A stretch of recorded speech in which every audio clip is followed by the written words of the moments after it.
Olá! Você já viveu um tempo de muita confusão na sua vida? Já viveu um tempo em que a impressão que você tinha sobre a sua vida, e seja esta vida inserida no mundo do trabalho, dos relacionamentos, da família, dos amigos, até mesmo de uma prática esportiva, em que você percebe que tudo ficou fora do lugar. As coisas se complicaram, por alguma razão, as coisas se desorganizaram, e no meio dessa confusão toda você se percebe. Nós vamos olhar para uma realidade bíblica que está registrada lá em Miqueias, capítulo 7, versos 7 e 8, em que o contexto que Miqueias nos traz é de um verdadeiro colapso social. No tempo em que os valores como honestidade, os valores como perdão, cumplicidade, se perderam nas mais diversas esferas da sociedade.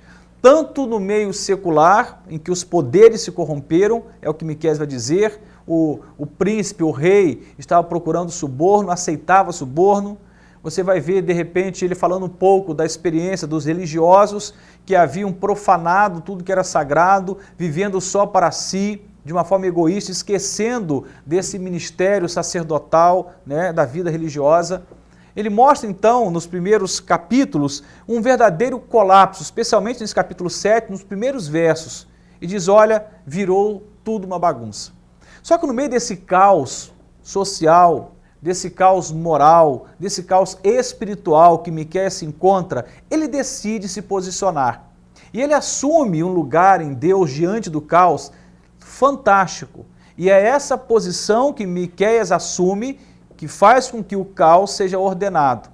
Se você está vivendo algum momento em que o caos se estabeleceu no seu casamento, na sua família, nos seus negócios, na sua vida ministerial, nas suas emoções, se está tudo fora do lugar, aprenda com Miqueias essa posição espiritual, esses princípios de fé que nós precisamos ter para que, e são simples os princípios, por vezes esquecidos, mas não são desconhecidos, nós sabemos desses princípios. Eu quero então falar um pouquinho sobre essa experiência de Miqueias diante do caos. E ele vai dizer assim, Miqueias, capítulo 7, versos 7 e 8.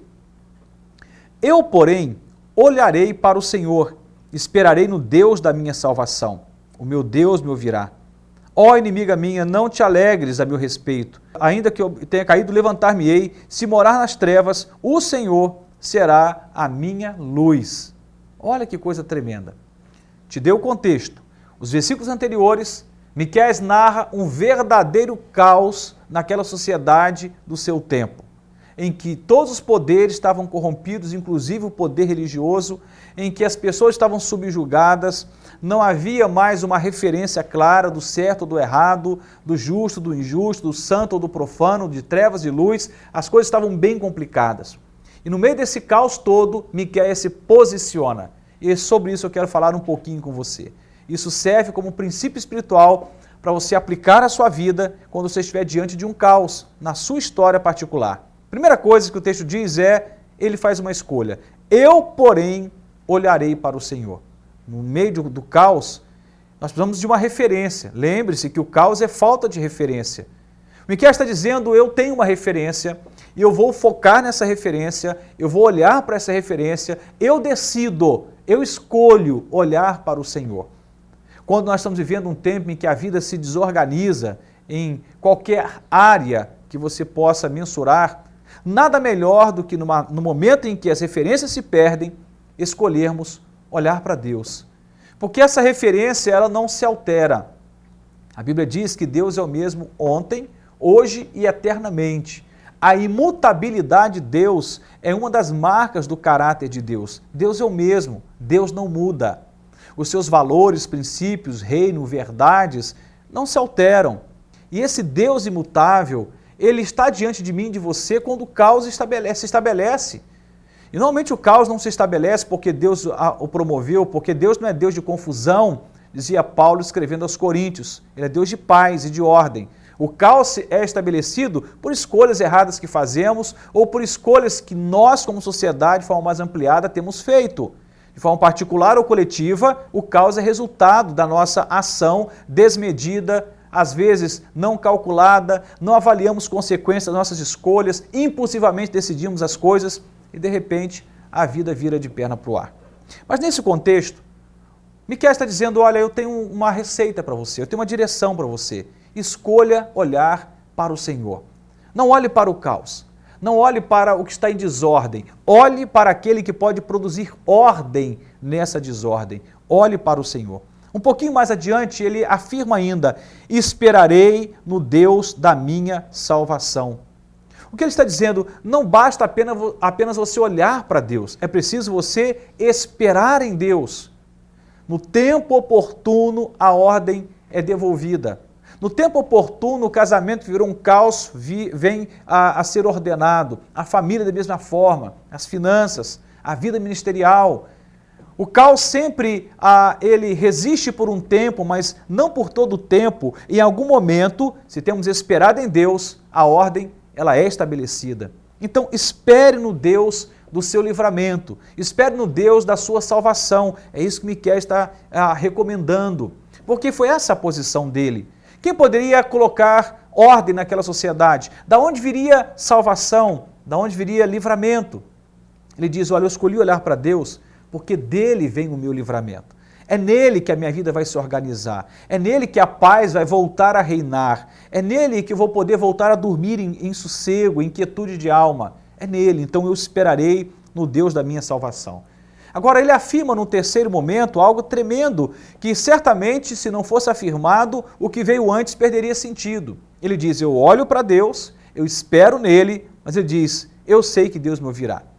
Ele tinha uma fé inabalável e uma crença absoluta de que Deus é Deus que ouve orações. Não adianta buscarmos alguém se nós julgamos, num primeiro momento, de que este alguém não pode nos ouvir e se pode, não pode nos socorrer.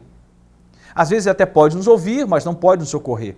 Quando ele diz, Deus pode me ouvir, por isso eu vou esperar por ele, ele está também intrinsecamente dizendo, o Deus que me ouve é o Deus que também tem livramento para mim, porque ele é o Deus da minha salvação. Meu Deus me ouvirá. Ele decidiu buscar socorro em Deus. Aqui estamos falando de oração, de devoção, de busca, de piedade, coração quebrantado, joelhos dobrados, uma relação íntima de devoção com Deus, na certeza de que Deus ouve orações. Às vezes a gente faz uso de um clamor, de uma oração, no momento de aperto, e queremos que já de imediato Deus nos responda. Olha, isso certamente quebraria o princípio da soberania de Deus. Deus ouve no tempo em que ele entende como relevante, necessário para mim e para você. Não no nosso tempo, sempre no tempo dele. Mas entenda, você precisa, se você quer botar o caos em ordem, olhar para Deus, esperar nesse Deus, porque dele vem livramento, mas é preciso também crer. Crer de uma forma fundada, alicerçada, enraizada, de que Deus ouve orações. O final desse texto, desses 2 versículos, vai dizer, ó inimiga minha, não te alegres a meu respeito, ainda que eu tenha caído, levantar-me-ei. Se eu morar nas trevas, o Senhor será a minha luz. Ele está dizendo o quê? Sobre nunca desistir. Eu posso até cair, mas eu vou me levantar. Posso até estar em trevas. Trevas nos remete à falta de perspectiva, à falta de direção, a não conseguir enxergar muito no futuro. Isso fala um pouco de trevas nesse contexto aqui. Só que quando as trevas vierem, ele diz, o Senhor é a minha luz. Então ele fala sobre não se render, sobre não se entregar, no sentido de não se entregar ao caos. Se você cair, se levante. Há um Deus de mãos estendidas, prontamente, desejoso em te socorrer, em te levantar. Olhando para esse princípio, me lembro de Pedro, quando a Bíblia diz que ele começou a andar sobre as águas, ao ver Jesus também andando sobre as águas, solicita que isso pudesse ser possível para ele, ele desce do barco, começa a andar. Mas logo depois ele sente o vento e o mar, e ele começa a se apavorar. E naquele momento ele perde o foco de Cristo e ele afunda. Mas ao afundar, ele clama para o socorro, Senhor, salva-me. E a Bíblia diz que imediatamente Cristo estende as mãos e o tira dali. Dá um puxãozinho de orelha dizendo, ô Pedro, você é um homem de pequena fé, mas o socorro é dado. Significa dizer de que nós precisamos ter uma posição diante de Deus quando o caos se estabelece. Podemos até estar caídos, mas não permaneceremos caídos. Nos levantaremos, nos posicionaremos novamente de pé diante de Deus e iremos ter essa convicção de que Deus nos dará perspectiva nova, direção nova. Essa é a ideia de luz nas trevas.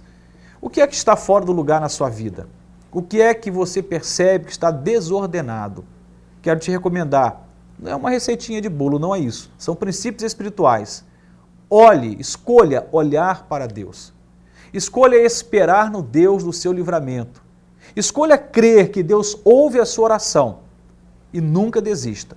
Permaneça, persista, porque na hora certa Deus te levantará e a ordem será novamente estabelecida na sua vida e naquilo que envolve a sua vida. Deus te abençoe e que Ele nos ajude a vivermos nessa dimensão de fé em que quando o caos se estabelecer, possamos, numa posição espiritual adequada, fazer esse caos recuar, dando lugar a uma perfeita ordem. Amém.